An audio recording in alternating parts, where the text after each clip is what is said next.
नमस्कार किसान भाई और बहनों, आईसीआर मध्य भारत समाचार के इस अंक में आपका पुनः स्वागत है। साथियों, इस अंक में हमारे किसान भाई ये जानेंगे कि वे अपने खेत में पीला मोज़ेक वायरस बीमारी की पहचान कैसे कर सकते हैं और इसकी रोकथाम के लिए कौन कौन से प्रभावी प्रबंधन के तरीके वे अपना सकते हैं।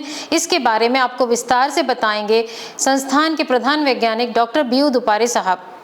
किंतु उससे पहले हम देखते हैं इस सप्ताह के मुख्य समाचार।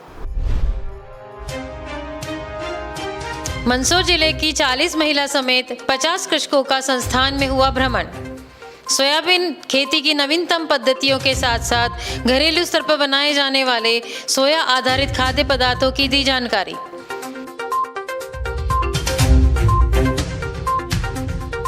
कृषि विज्ञान केंद्र उज्जैन द्वारा संचालित कीटनाशक प्रबंधन सर्टिफिकेट कोर्स में शामिल उज्जैन जिले के आदान विक्रेताओं ने किया संस्थान में भ्रमण।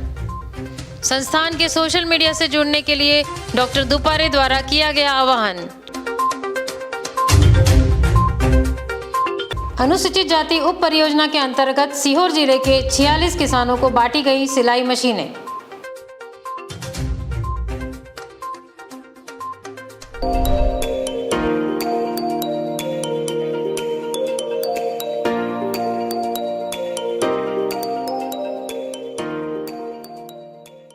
साथियों, सोयाबीन में जितने भी प्रकार की बीमारियां लगती है उसमें हमारे जो किसान भाई पीली मोज़ेक वायरस की बीमारी से परेशान होते हैं और ये एक ऐसी बीमारी है, कुछ ही दिनों में ये तुरंत पूरे खेत में फैल जाती यदि हमने समय पर ध्यान नहीं दिया हो। तो इसको पहचाने कैसे?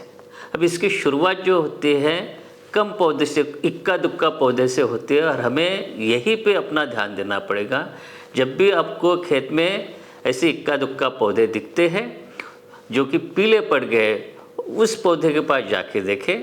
पीले पड़ने के वैसे तो कई कारण होते हैं, लेकिन अगर ये पीली मोज़ेक की बीमारी से ग्रसित पौधा है तो पत्तियां थोड़ी सी कड़क हो जाती है या चितकबरी हो जाती है, लेदर टाइप की हो जाती है, और उसको देखें और उस पौधे को ऐसे गिने चुने जो पौधे हैं उसमें सबसे पहले उन पौधों को अपने खेत से उखाड़ के बाहर कर दे, ताकि ये जो बीमारी है दूसरे स्वस्थ पौधे में नहीं फैल पाए।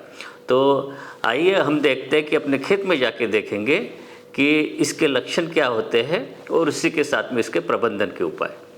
साथियों, कुछ क्षेत्रों में पीली मोज़ेक की बीमारी और कुछ क्षेत्रों में सोयाबीन मोज़ेक वायरस की बीमारी दिखाई दे रही है और आप इस समय पे खेत में ये देख रहे हैं पीली मोज़ेक बीमारी से ग्रसित ये पौधा है और इसको नियंत्रित करने का जो उपाय है उसमें ऐसे पौधे को हमें क्या करना है, तुरंत ही अपने खेत से निष्कासित कर देना है, उखाड़ देना है, फेंक देना है, ताकि इसके ऊपर जो सफ़ेद मक्खियाँ जो होती है, सफ़ेद मच्छर जिसको कहते हैं वाइट फ्लाई, वो यहाँ से रस चूस के दूसरे पौधे पे जाके रस चूसना शुरू कर देते हैं और ऐसा करते हुए वो इस वायरस को दूसरे स्वस्थ पौधों में फैला देते हैं। तो हमें सबसे पहले ऐसे पौधों को अपने खेत से निकाल देना है। उसके साथ साथ जो कॉम्बिनेशन दवाइयाँ हैं इस समय पे मैं आपको बता दूँ, थायोमेथाक्सम प्लस लैम्ब्डासाइलोथ्रिन या बीटा साइक्लोथ्रिन प्लस इमिडाक्लोप्रिड, ये कॉम्बिनेशन दवाइयाँ जिसमें संपर्क विष भी है और सिस्टमिक भी है, तो इसका छिड़काव कर दे। मात्रा आपके स्क्रीन पे दी जा रही है और अगर ऐसा इन दवाइयों के छिड़काव करते तो तना मक्खी जहाँ पे है उसका भी नियंत्रण हो जाता है। और इसके साथ साथ एक और बहुत सस्ता उपाय यह है कि अपने खेत में जगह जगह पे पीली स्टिकी ट्रैप वो लगा दे, पीला चिपचिपा, जिससे कि जो सफ़ेद मच्छर है उसके ऊपर आकर्षित होकर चिपक जाएंगे और हम आसानी से इसको नियंत्रित कर पाएंगे।